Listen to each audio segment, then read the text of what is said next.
The medical bay of the Nightingale existed in a state of controlled calm that Lauren Hayes had come to find comforting during her 3 years aboard the research vessel. The soft blue lighting, the gentle hum of the biological scanners, the rhythmic beeping of monitoring equipment, it all created a sanctuary of science in the chaos of deep space.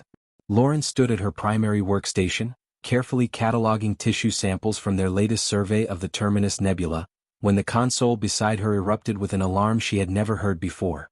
The sound was sharp and insistent, cutting through the quiet like a knife. Lauren's hands flew across the controls, silencing the alarm and isolating the source. Someone was transmitting on the restricted medical frequencies, the emergency channels reserved for vessel-to-vessel distress calls during critical situations. What made Lauren's breath catch wasn't just the unauthorized nature of the transmission. It was the language. The words that poured through her speakers were Calerii, spoken in a voice so broken and desperate that Lauren felt something twist deep in her chest before she even understood what was being said. Please, is anyone listening? I need human medical vessel. My baby is dying. Lauren's finger hovered over the disconnect button. Every regulation, every protocol, every shred of common sense told her to report this immediately and let command handle it. The Calerii weren't just strangers anymore. They were the enemy. 6 months of brutal conflict had left hundreds dead on both sides, and the ceasefire negotiations had collapsed 3 weeks ago. Contact with Calerii civilians was strictly forbidden. But the voice continued, and Lauren found herself unable to cut the connection. My name is Thesha. I live on the border moon of Kavros. My milk has dried up. My baby hasn't eaten for days. Please humans, I know you have hospitals, medicine, technology. I know you can help. The desperation in those words transcended species, transcended politics, transcended war itself. Lauren had heard that same tone before, in the emergency recordings from human colonies under attack, in the last transmissions from ships that never made it home. It was the sound of a mother watching her child die. Lauren's hands moved before her mind fully caught up, recording the transmission and running it through the linguistic analysis software. The computer confirmed what her instincts already knew. The stress markers in Thesha's voice were genuine. The biological signatures embedded in the audio data showed real physiological distress. This wasn't a military deception. This was exactly what it sounded like. Captain Gregory to Medical Bay, immediate priority, Lauren said into the comm system, her voice remarkably steady considering her heart was hammering against her ribs. Tom Gregory arrived within 3 minutes, still carrying the data pad he had been reviewing in his quarters. He was a tall man with gray eyes that had seen too much of war and not enough of peace. And right now those eyes were fixed on Lauren with an expression somewhere between concern and suspicion. This better be worth pulling me from strategic reports, Doc, he said, but there was no real irritation in his voice. Tom had always treated his crew with respect, even when regulations said he didn't have to. Lauren simply pointed at the console. Listen. She played the transmission from the beginning. Tom's expression shifted as the Calerii words filled the medical bay, his jaw tightening with each desperate plea. When the recording finished, silence stretched between them like a physical thing. That's coming from inside the contested zone, Tom said finally. The buffer region between our space and theirs. It's a trap, Lauren. It has to be. Look at the data. Lauren pulled up the biometric analysis on the main screen. These readings don't lie. Elevated cortisol levels indicating extreme stress. Signs of malnutrition and dehydration. The vocal patterns show genuine emotional distress, not a performance. This is real, Tom. This is a mother begging us to save her child. Tom studied the data, his fingers drumming against his leg in the pattern Lauren had learned meant he was thinking hard about something he didn't want to think about at all. The Calerii killed 43 of our people last month in the frontier attacks. 43 people who had families, who had children of their own waiting for them to come home. I know. Lauren kept her voice calm, professional, even though every instinct in her body was screaming at her to grab a shuttle and go right now. And this mother killed none of them. Her baby killed none of them.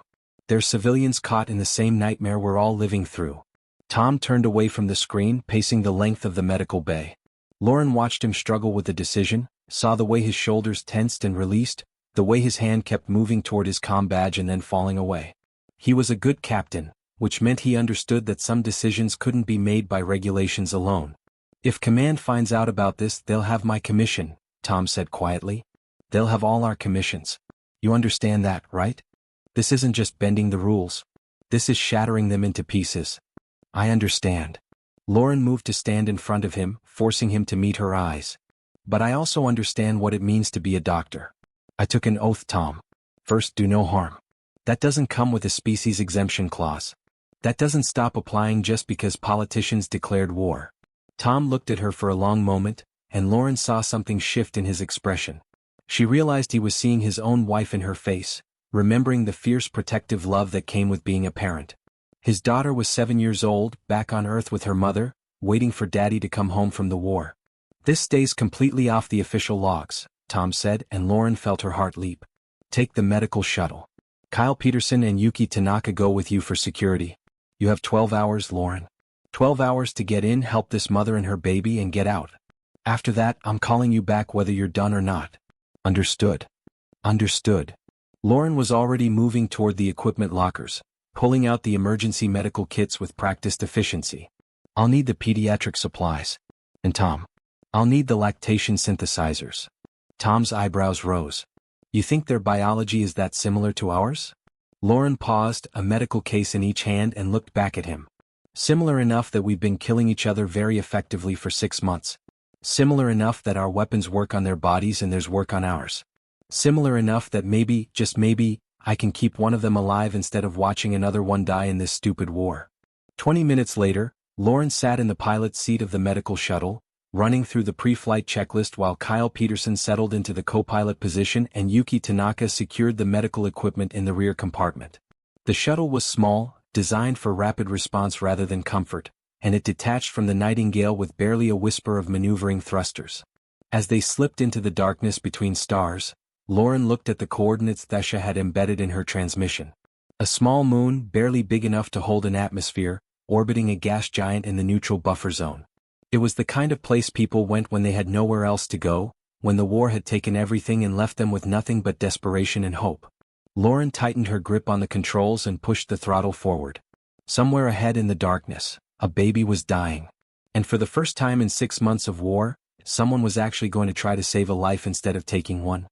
The moon appeared through the viewport like a gray ghost against the black of space. It was small and barren, covered in craters and dust, with barely enough atmosphere to register on their sensors. Lauren guided the shuttle down through the thin air, watching debris fields scatter across her scanner as they descended.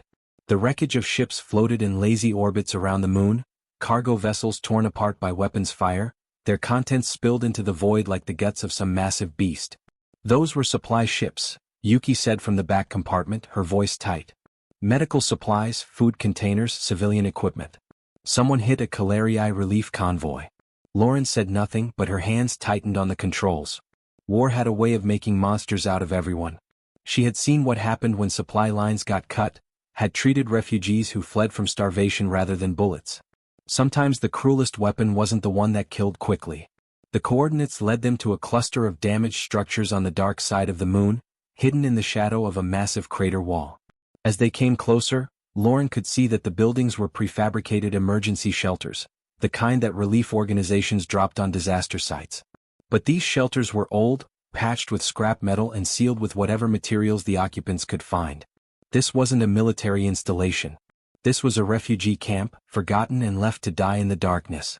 The shuttle touched down with a soft thud that kicked up clouds of gray dust. Lauren grabbed the medical kit and stood, her legs unsteady after the flight. Kyle and Yuki flanked her as the airlock opened, their weapons drawn but pointed at the ground. The air that rushed in was cold and thin, barely breathable, and Lauren's lungs burned with each breath. The shelter door opened before they could approach.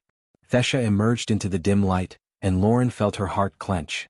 The Calariai woman was beautiful in the way that fragile things are beautiful, delicate and temporary and heartbreaking.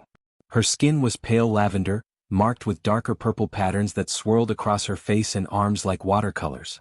She had large eyes, almost human in their expressiveness, and right now those eyes held nothing but desperate hope and terrible fear.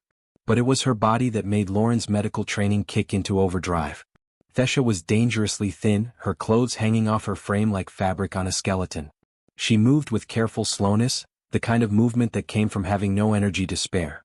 And in her arms, wrapped in a tattered thermal blanket, was the smallest, most fragile thing Lauren had ever seen. "You came," Thesha whispered, her voice breaking on the words. "I didn't think, the war. I thought humans would think I was lying, trying to trick you." Lauren dropped to her knees on the dusty ground, setting down her medical kit with gentle precision. "Let me see your baby. Please." Thesha sank down across from her, moving like an old woman despite appearing young. She pulled back the blanket with trembling hands, revealing the infant beneath. The baby was tiny, no bigger than Lauren's two hands put together, with the same lavender skin as her mother but faded to an unhealthy gray. Her small chest rose and fell in rapid, shallow breaths, and her eyes were closed, the lids so thin that Lauren could see them moving beneath, searching for something in dreams that her dying body couldn't find in reality. "Her name is Mira," Thesha said softly. "She's 2 months old. She was healthy and strong until everything fell apart." Lauren pulled out her medical scanner, the small device humming to life in her hands. She ran it over the baby's tiny form, watching the readings appear on the screen with growing alarm. Severe dehydration. Dangerous hypoglycemia. Core body temperature dropping below safe levels. The baby's organs were starting to shut down, her small body giving up the fight for survival. "How long since she last ate?" Lauren asked, already pulling in 4 kit from her medical bag. 3 days. Tears tracked down Thesha's face, leaving darker trails on her pale skin. "My milk, it just stopped coming. I tried everything. I drank all the water we had, ate every scrap of food, but my body just gave up. I don't have anything left to give her." Lauren's hands moved with practiced efficiency, setting up in 4 lines so small it looked like it belonged in a doll hospital rather than real medicine. She found a vein in Myra's tiny arm, barely thicker than a thread, and inserted the needle with gentle precision. Clear fluid began flowing into the baby's body, a mixture of electrolytes and glucose that would help in the short term but couldn't solve the real problem. "This will stabilize her for now," Lauren said, watching the baby's vital signs improve slightly on her scanner. "But she needs more than this. She needs proper nutrition. She needs milk." "I know." Thesha's voice was hollow, empty of everything except grief. "That's why I called you. I heard stories from before the war, that humans have incredible technology, that you can make food from nothing, that you have medicines that can cure anything. I hoped, maybe you could help." Lauren sat back on her heels, her mind racing through possibilities. Behind her, she could hear movement, other Calariae emerging from the shelters, drawn by the sight of the human shuttle. She glanced back and saw them, dozens of them, all showing the same signs of starvation and despair. And in many arms she saw bundles of cloth that could only be more babies. "How many?" Lauren asked quietly. Thesha followed her gaze. 37 children in the camp. 22 mothers who lost their milk. The rest are managing but barely. The supply ships were supposed to come every 2 weeks. The last one came 3 months ago, before the war reached this sector. We've been eating whatever moss grows in the crater shadows, drinking condensed moisture from the recyclers. It's not enough. It was never going to be enough." Lauren turned back to baby Mira, studying the tiny alien child who was dying simply because her mother's body had nothing left to give. She thought about the medical database aboard the Nightingale, about the limited information they had on Calariae biology. The data suggested remarkable similarity to humans, same basic organ systems, same nutritional requirements, same environmental needs. Similar enough that human and Calariae could breathe the same air, survive in the same temperatures, process the same basic nutrients. Similar enough, maybe, for something unprecedented. Lauren reached into her medical kit and pulled out a small silver case. Inside, nestled in protective foam, were 3 injector pens and a compact neural stimulator. The lactation synthesis system was emergency medical technology, designed for human mothers who couldn't nurse naturally, for deep space missions where infant formula couldn't be guaranteed, for disaster situations exactly like this one. Except this wasn't a human child. "Thesha," Lauren said slowly, choosing her words with care. "I need to ask you something important. Has anyone in your camp tried using formula? Synthetic nutrition?" "We have nothing," Thesha said. "The supplies were all on the ships that were destroyed. We've tried to make substitutes from the moss, from anything we could process, but nothing works. The babies can't digest it. They just get sicker." Lauren looked down at Mira again, at the way her small fingers twitched even in unconsciousness, reaching for something that wasn't there. She thought about her sister back on Earth, about the day she had held her niece for the first time, about the overwhelming surge of protective love that had flooded through her even though the baby wasn't hers. She thought about the oath she had taken when she became a doctor, the promise to preserve life and ease suffering regardless of the cost. "There's something I can try," Lauren said quietly, meeting Thesha's desperate eyes. "But I need to be completely honest with you. It's never been tested on Calariae infants. It might not work at all. It might even be harmful. I don't know what will happen. What is it? Thesha leaned forward, hope and fear warring in her expression. Lauren held up the silver case. Human medical science developed this for emergency situations. It's a combination of hormones and neural stimulation that can induce lactation in women who haven't been pregnant. It tricks the body into producing milk by compressing a natural process that normally takes weeks into just a few hours. Thesha stared at her, not comprehending. But, you're human. Your milk. Would it even work for a Calarii baby? I don't know, Lauren admitted. Our biology is similar enough that it might. Similar enough that it's worth trying. Because right now, Thesha, trying something uncertain is better than doing nothing and watching her die for certain. Behind her, Lauren heard Kyle step forward. Doc, you understand what you're suggesting?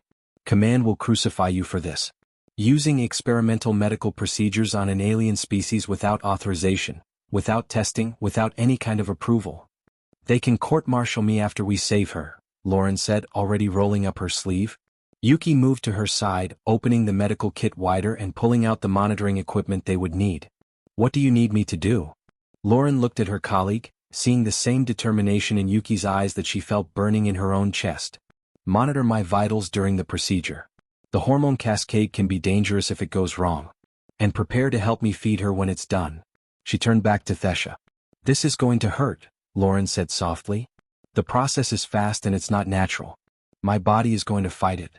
But if it works, if I can produce milk, then maybe Mira has a chance. Maybe all these babies have a chance. Thesha reached across the space between them and took Lauren's free hand, her lavender fingers wrapping around human ones. Why? She whispered. Why would you do this? We're enemies. Our people are killing each other. Why would you risk everything for my baby? Lauren looked down at Mira, at the tiny chest still rising and falling in desperate rhythm. Because she's not your enemy, Lauren said simply. She's just a baby who's hungry. And I'm a doctor who can help. Everything else is just politics. She picked up the first injector pen, pressed it against her arm and triggered the release. The hormone cocktail flooded into her bloodstream like liquid fire, and Lauren bit down hard on her lip to keep from crying out. This was going to be the longest few hours of her life. But if it worked, if this insane idea actually worked, then maybe something good could come from this war after all. The pain was unlike anything Lauren had ever experienced. It started as a burning sensation where the injection entered her bloodstream, then spread through her entire body like wildfire racing through dry grass. Her chest felt tight and swollen, her skin hypersensitive to even the slightest touch. Waves of nausea rolled through her stomach, and her head pounded with a pressure that made her vision blur at the edges. Yuki held her steady, monitoring the vital signs while Lauren rode out the worst of the hormone cascade. 2 hours passed like an eternity, with Lauren gritting her teeth and forcing herself to breathe through the pain.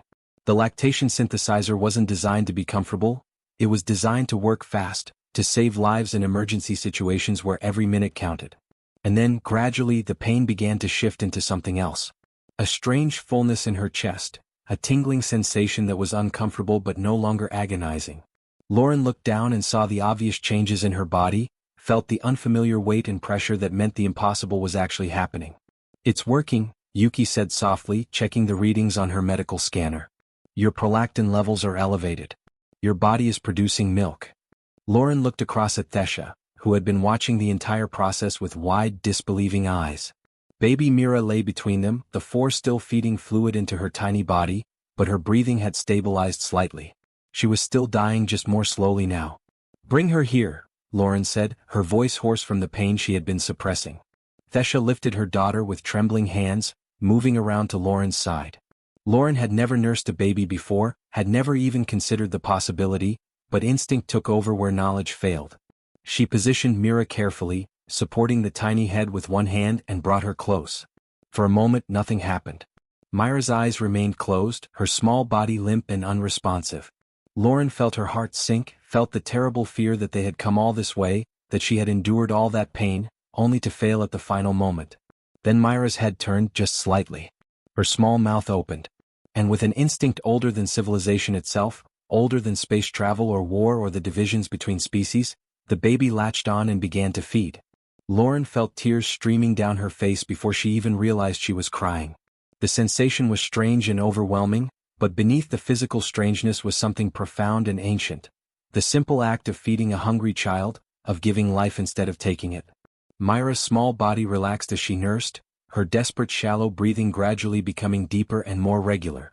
Thesha knelt beside them, one hand on her daughter's back, the other covering her mouth as she sobbed. "She's eating," Thesha whispered. "She's actually eating. I can't believe. I thought I would never see." They stayed like that for 20 minutes until Mira finally fell away, her small stomach full for the first time in days. Her color looked better already, the gray pallor fading to reveal healthier lavender beneath. Lauren checked her vital signs with the scanner and felt relief flood through her. Body temperature rising. Heart rate stabilizing. Blood sugar levels improving. "She's going to make it," Lauren said, looking up at Thesha with a tired smile. "She's going to be okay." But before Thesha could respond, movement caught Lauren's attention. The other Calarii refugees had been watching from a distance, but now they were approaching. Slowly at first, then with increasing urgency. Lauren saw mothers carrying bundles, saw the desperate hope in their eyes, and realized with a sinking feeling what was about to happen. "Please," said one mother, holding out a baby even smaller than Mira. "My son, he hasn't eaten in 4 days. Would you?" Another mother approached from the other side. "My daughter is dying. Please, human, if you can help." Within minutes, Lauren was surrounded by desperate Calarii mothers, all holding dying babies, all begging for help. She looked at Kyle and Yuki, saw the same overwhelming realization on their faces. This wasn't just one baby. This wasn't just one family. This was an entire refugee camp on the edge of extinction. "I can't feed them all," Lauren said quietly. "I don't have enough. My body can't produce that much." But even as she said it, she was already reaching for the next baby, already positioning the tiny infant to nurse. She would do what she could, feed as many as possible and worry about the limitations later. Right now there were children dying and she was the only hope they had. Over the next 4 hours, Lauren fed 6 more babies, rotating between them as each one nursed and then fell into exhausted sleep. Her body ached, her chest was sore and tender, and exhaustion pulled at her like a weight trying to drag her down. But she kept going, kept feeding, kept giving whatever she had left to give. While Lauren worked, Yuki began examining the mothers, running blood tests and taking tissue samples to understand why the lactation failure was so widespread. It was Yuki who first noticed something strange in the blood work, something that made her call Lauren over with an urgency that cut through the exhaustion. "Look at this," Yuki said, pointing at the analysis screen. "These aren't natural hormone levels. This pattern, it's too consistent across all the mothers. Too precise." Lauren studied the data, her medical training pushing past the fog of tiredness. Yuki was right. The hormone disruption in the Calarii mothers showed a specific pattern, targeting the exact biological pathways responsible for milk production. It was too systematic to be natural, too efficient to be caused by simple stress and starvation. "Run a full genetic scan," Lauren said, a cold feeling spreading through her stomach. "Check for viral markers, bacterial agents, anything that could cause targeted endocrine disruption." Yuki worked quickly, her fingers flying over the scanner controls. The results appeared on the screen and both women stared at them in growing horror. There, embedded in the genetic code of every affected mother, was a foreign agent. A carefully engineered virus designed to shut down lactation by attacking specific hormone receptors. "This is a biological weapon," Yuki said, her voice barely above a whisper. "Someone engineered this to target nursing mothers. To kill infants by making it impossible to feed them." Lauren felt sick. She had seen terrible things in this war, but this was something else entirely. This was deliberate cruelty, a weapon designed to cause maximum suffering to the most innocent and vulnerable. "Can you trace the origin?" Yuki continued analyzing the genetic markers, comparing them against the medical database. "The design? It's Calarii in origin. The base genetic structure matches Calarii bioweapon research from before the war. But something went wrong. Look at these mutation markers. The weapon was supposed to target a specific genetic profile, probably designed to attack human mothers or mothers from allied species. But it mutated. It backfired and started affecting Calarii mothers instead." Lauren looked around at the refugee camp, at the starving mothers and dying babies, and felt rage burning through her exhaustion. They created a weapon to kill enemy children by starving them. And when it mutated and started killing their own children instead, they covered it up. They left these people here to die rather than admit what they had done. "If this gets out, it could change everything," Kyle said from behind them. He had been providing security, but now he stood looking at the data with horror on his face. "This is a war crime. Multiple war crimes. The Calerii government used biological weapons, they targeted civilians, and then they abandoned their own people when it backfired. Lauren stood slowly, her body protesting every movement. Baby Mira was asleep in Thesha's arms, content and peaceful for the first time in days. Around them, other mothers held their children, hope beginning to replace despair on their faces. These people were victims of their own government's cruelty, left to suffer and die in silence. Yuki, call the Nightingale, Lauren said, her voice hard with determination. Tell Captain Gregory we need medical supplies, more lactation synthesizers, and every doctor he can spare. Tell him this is bigger than we thought. Much bigger. He'll want to know why, Yuki said. What do I tell him? Lauren looked at the data on the screen, at the evidence of systematic atrocity hidden in genetic code. Tell him we found evidence of biological warfare. Tell him the Calerii government created a weapon to kill babies and it backfired on their own population. Tell him we're not leaving until every mother here has been treated and every baby has been saved. That could take days, Kyle said. Command will come looking for us. Both sides will. We'll be exposed. I know. Lauren turned to face him directly. But I'm not a soldier, Kyle. I'm a doctor. And these people need help. If that means I end up in a military prison when this is over, so be it. Some things are more important than my career. Thesha approached slowly, still holding Mira. You found something, she said. It wasn't a question. In our blood. What was it? Lauren hesitated, then decided these people deserved the truth. Your government created a biological weapon. They designed it to attack mothers, to prevent them from feeding their babies. They were going to use it against their enemies. But it mutated and infected your own population instead. And rather than help you, rather than admit what they had done, they cut off your supplies and left you here to die. Thesha's face went pale. Around them, other mothers who had been listening gasped or cried out in anger and grief. They did this to us? Thesha whispered. Our own people? I'm sorry, Lauren said softly. But yes. And that means we can help. If we can identify the weapon, we can develop a treatment. We can restore your natural milk production. We can save all the babies, not just the ones I can physically feed. Thesha looked down at Mira, tears streaming down her face. But when she looked back up at Lauren, her expression had hardened with resolve. Then we help you. Whatever you need, we will do. Our government abandoned us, left us to die with their terrible secret. But you came. You risked everything to save us. Now we fight back together. Lauren reached out and took Thesha's hand. Around them, other mothers moved closer, forming a circle of determination in the dusty camp. They were still starving, still desperate, still trapped on a barren moon in the middle of a war. But now they had something they hadn't had before. They had hope. They had help. And they had the truth. The sanctuary grew faster than anyone expected. Within 3 days, the Nightingale had sent down 5 more medical personnel, enough lactation synthesizers for 12 women, and supplies to treat the biological weapon's effects. Yuki worked around the clock developing a counteragent, a treatment that could restore the Calerii mother's natural milk production by reversing the genetic damage. The first successful treatment came on the 4th day, when a mother named Sarai nursed her son for the first time in 2 weeks and wept with joy. But success brought danger. Thesha used her old communication contacts to reach other Calerii refugees scattered across the border moons, telling them about the human doctors who were saving babies instead of killing soldiers. More families arrived each day, desperate and starving, carrying children who had days or hours left to live. Lauren treated them all, and the small refugee camp became something larger, a place where the war stopped at the door, where species didn't matter, where only life and death held any meaning. On the 7th day, Thesha came to Lauren with news that made her blood run cold. My cousin works in the Calerii Communications Network, Thesha said quietly, pulling Lauren aside from where she was treating a new arrival. She sent me a warning. The military knows about this place. They're sending a strike team to shut us down. They can't let the truth about the biological weapon get out. Lauren looked around at the sanctuary they had built. 23 human medical staff now worked alongside Calerii mothers who had learned to assist with treatments. 58 babies had been saved, their healthy cries filling the prefab shelters with sounds of life instead of death. This place had become something beautiful, something that proved peace was possible even in the middle of war. How long do we have? Lauren asked. 2 days. Maybe less. Thesha's expression was grim. And there's more. Your own military is coming too. Someone reported your location. They're sending ships to arrest you for treason, for helping the enemy, for breaking every rule of war.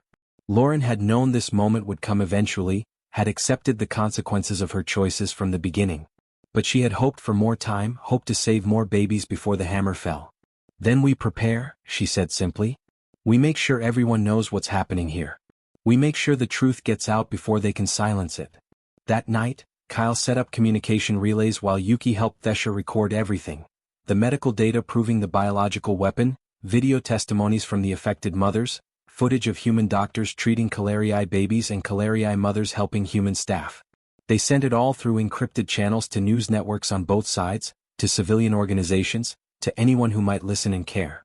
The response came faster than expected. By morning, the sanctuary's communication channels were flooded with messages. Some were supportive, civilians on both sides expressing outrage at the biological weapon and praising the medical staff for their courage. But others were angry, accusing Lauren of betraying her own species, calling the Calariai refugees liars trying to gain sympathy through propaganda. The ships arrived on the 9th day. Lauren was treating a baby girl named Kessa when the alarms started blaring. She looked up to see Kyle running toward her, his face pale. "They're here," he said. "Both of them." Calariai military just dropped out of hyperspace on the north side. Human Fleet Command dropped in from the south. They'll both be landing within the hour. Around the sanctuary, panic spread like wildfire. Mothers grabbed their children, some trying to run even though there was nowhere to go on this barren moon. Medical staff stopped mid-treatment, looking to Lauren for guidance she wasn't sure she could provide. "Everyone stop," Lauren called out, her voice carrying across the compound. "Everyone listen to me." The panic subsided into frightened silence. Faces turned toward her, human and Calariai, doctors and mothers, all of them trapped in this moment together. "They're coming to shut us down," Lauren said, speaking clearly and calmly despite the fear churning in her stomach. "Both militaries want to end this. They want to arrest me and anyone who helped me. They want to take you back to your government, Thesha, and probably punish you for contacting humans. They want to bury the truth about the biological weapon and pretend none of this ever happened." She paused, looking around at all the faces watching her. "But they can't erase what we've done here. They can't undo the lives we've saved. And they can't make the truth disappear just because it's inconvenient for them." Thesha stepped forward, still holding baby Mira against her chest. "What do we do?" Lauren took a deep breath. "We stand our ground. We stay exactly where we are. We let them see what we've built here. We make them look at the babies they want to sacrifice for politics and pride. And we refuse to back down." The ships landed simultaneously, kicking up great clouds of dust that turned the air gray and choking. From the north, Calariai soldiers emerged in dark armor, weapons held ready, moving with military precision toward the sanctuary. From the south, human marines advanced in combat gear, their faces hidden behind helmets, their weapons trained on the compound. Lauren walked out to meet them, her medical staff falling in behind her. Beside her, Thesha and the other Calariai mothers formed their own line, holding their babies close. They stood together in the open ground between the shelters, neither advancing nor retreating, simply waiting.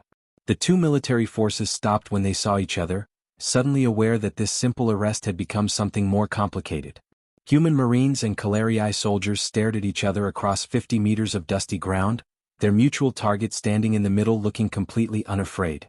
A Calariai commander stepped forward, his armor marked with symbols of high rank. "Thesha of the northern provinces," he called out, his voice amplified by his suit speakers. "You are charged with treason against the Calariai Union. You contacted enemy forces, shared classified information, and collaborated with humans during wartime. Surrender yourself immediately." From the human side, a Marine captain moved forward. "Dr. Lauren Hayes, you are under arrest for violation of military protocol, unauthorized contact with enemy forces, and providing aid and comfort to the enemy during wartime. Stand down and prepare to be taken into custody." Lauren didn't move. Neither did Thesha. Behind them, the other mothers closed ranks, forming a protective wall around the human medical staff. Human doctors and Calariai civilians stood shoulder to shoulder, making it impossible to separate them without violence. "You want to arrest me?" Lauren called out, her voice steady. "You want to shut this place down? Then you're going to have to explain why. You're going to have to tell everyone why saving babies is a crime. Why treating sick children is treason. Why choosing compassion over war makes someone a traitor." The Calariai commander's helmet turned toward the human captain, a moment of unspoken communication passing between them. They had expected resistance, maybe even a fight. They hadn't expected this. A unified group of civilians and medical staff, human and Calariae, mixed together so thoroughly that targeting one meant targeting all.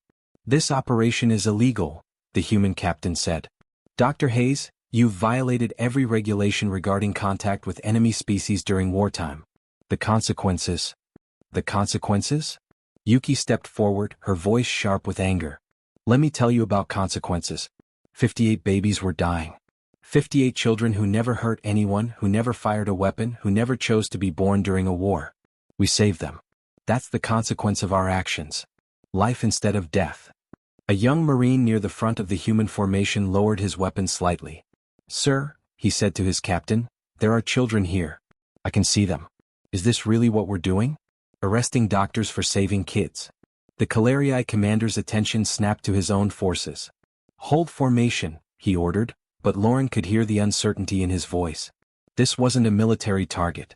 This was a medical camp full of mothers and babies, and even trained soldiers had trouble seeing that as an enemy. Thesha moved forward, gently passing Mira to another mother before standing directly between Lauren and the two military forces. "I am Thesha," she said, her voice carrying across the dusty ground. "I am the one who called the humans. I am the one who begged them for help when my own government left us to die. If that is treason, then I am a traitor. But before you arrest me, before you shut this place down, I want you to know something." She gestured back at the shelters, where mothers were emerging with their babies, dozens of them all healthy and alive. "Our government created a weapon to kill enemy children by starving them. A biological weapon that prevents mothers from feeding their babies. But it mutated. It infected us instead. And rather than help us, rather than admit what they had done, they abandoned us.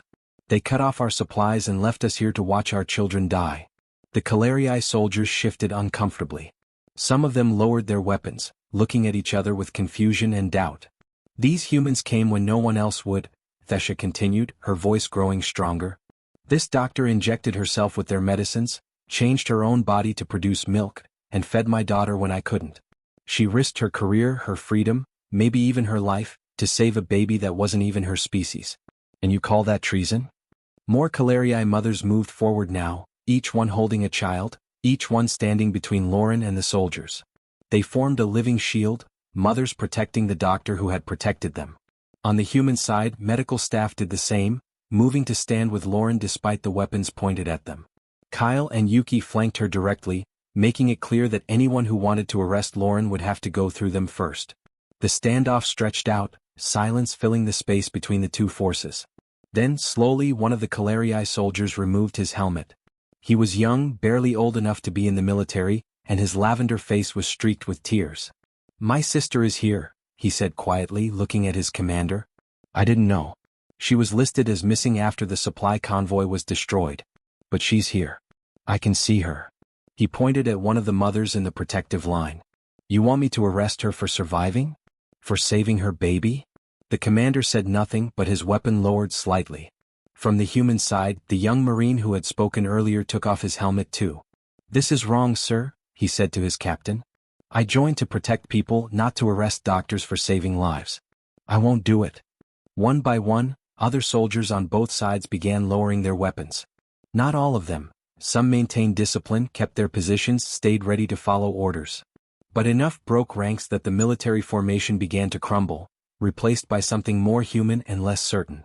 The human captain and Calariae commander looked at each other across the dusty ground, and Lauren could see them both struggling with the same realization. They could still carry out their orders. They could arrest everyone, shut down the sanctuary, drag the story back into darkness. But they would have to use force against unarmed civilians and crying babies to do it. And the whole galaxy was watching now, thanks to the footage that had been spreading across networks on both sides. Finally, the human captain lowered his weapon completely. "Stand down," he ordered his troops. Then to Lauren, "We need to talk. All of us. Away from the soldiers and the politics. We need to figure out what happens next." The Calariae commander hesitated a moment longer, then did the same. "Agreed. This situation is more complex than our orders suggested." Lauren felt relief flood through her, though she knew this wasn't over. It was just the beginning of a different kind of battle.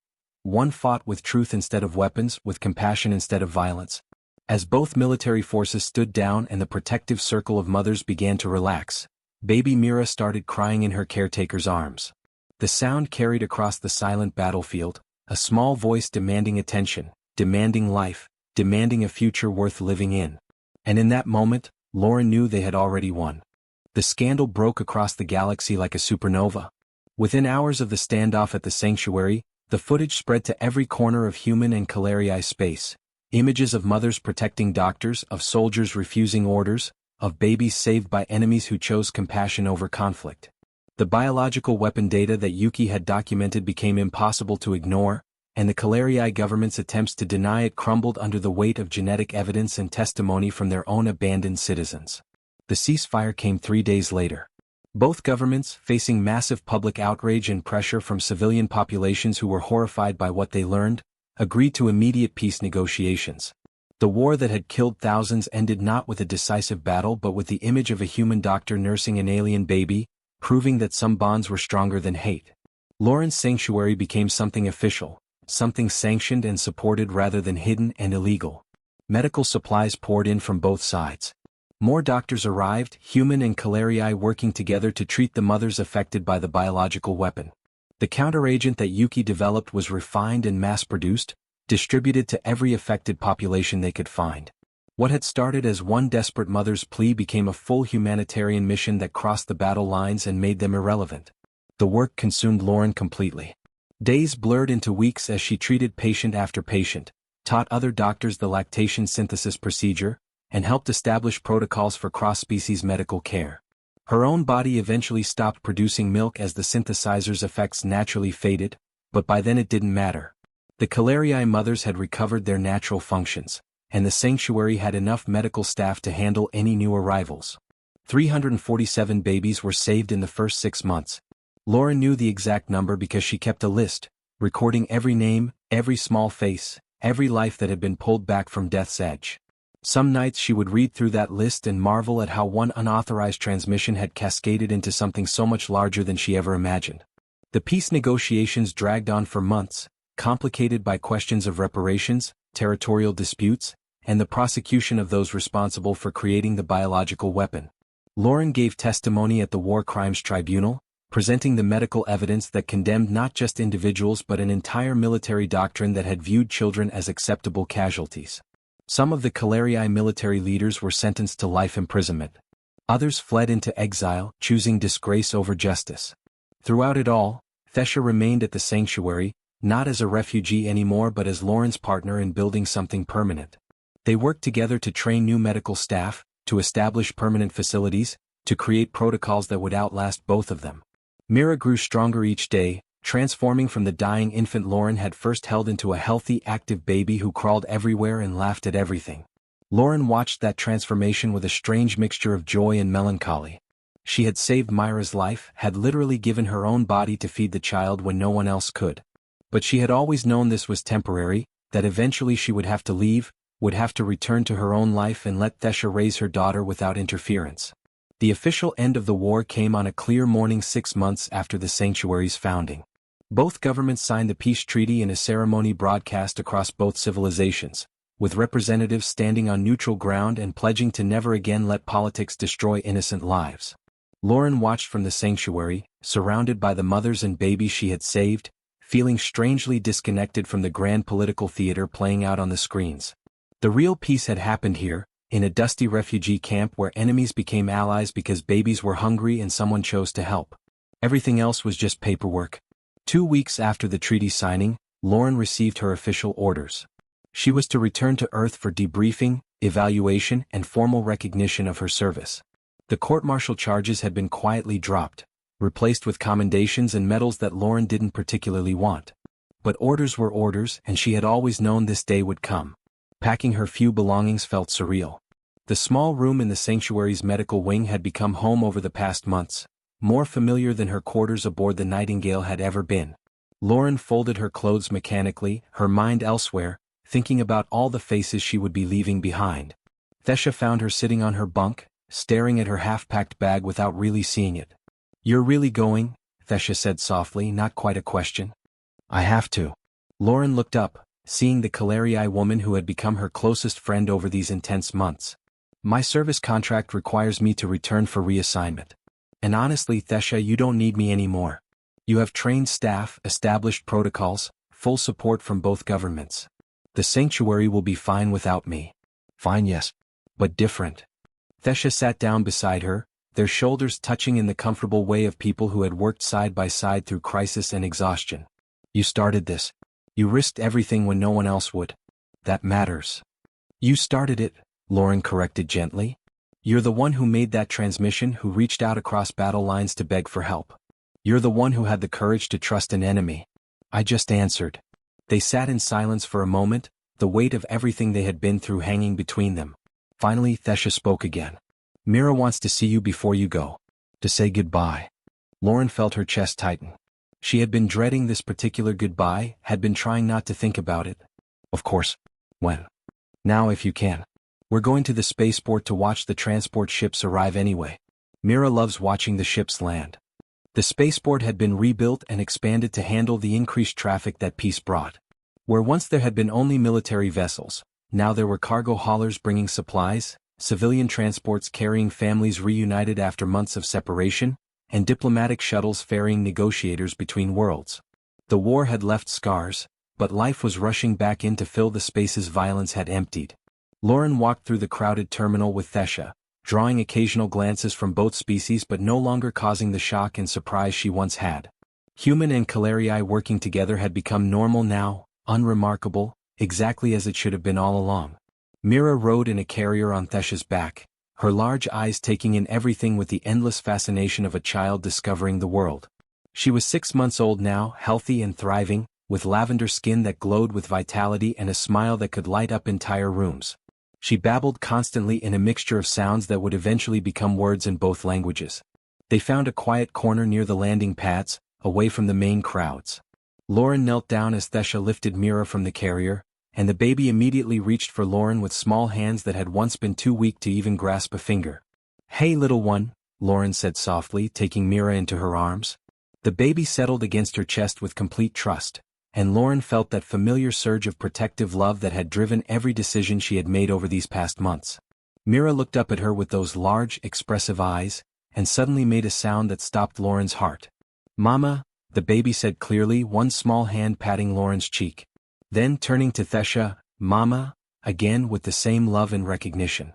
Lauren looked up at Thesha, tears streaming down her face before she could stop them. Did she just? She's been doing it for a week, Thesha said, her own voice thick with emotion. I tried to teach her your name, but she decided on her own. Your mama. A mama. She has two and she loves us both. Lauren held Mira closer, feeling the small body warm and alive against her chest, remembering the dying infant she had first held in that dusty refugee camp. This was the same child, but transformed by care and milk and stubborn refusal to let death win. Lauren had changed her own body to save this baby, had induced lactation through painful procedures and risked everything she had built in her career. And now this child, who wasn't human, who wasn't biologically related to her in any way, called her mama and meant it. I didn't think I wanted to be a mother, Lauren whispered, more to herself than to Thesha. I was always too focused on my career, on my research, on being the best doctor I could be. I thought that was enough. And now? Thesha asked gently. Now I know that being a mother isn't about biology or planning or being ready. Lauren wiped her eyes with her free hand, still holding Mira carefully with the other. It's about showing up when someone needs you. It's about choosing to care even when it's hard, even when it costs you everything, even when the child isn't yours by any traditional measure. A transport ship roared overhead, coming in for landing, and Mira squealed with delight, pointing at the sky with one small hand. Lauren watched her, memorizing every detail, the way her eyes crinkled when she smiled, the musical quality of her laugh, the absolute trust in the way she relaxed in Lauren's arms. I have to go, Lauren said, though everything in her wanted to stay. But I'll come back. Once I've finished my debriefing, once they've reassigned me, I'll request a posting here. If the sanctuary will have me. The sanctuary will always have you, Thesha said firmly. You built this place. These children owe their lives to you. And Mira? Mira needs her mama. Both of them. Lauren carefully transferred Mira back to Thesha, watching as the baby settled against her mother's chest with the same complete trust. Two mamas, Mira had decided. One who gave birth to her, one who fed her when death was close. Both equally important, both equally loved.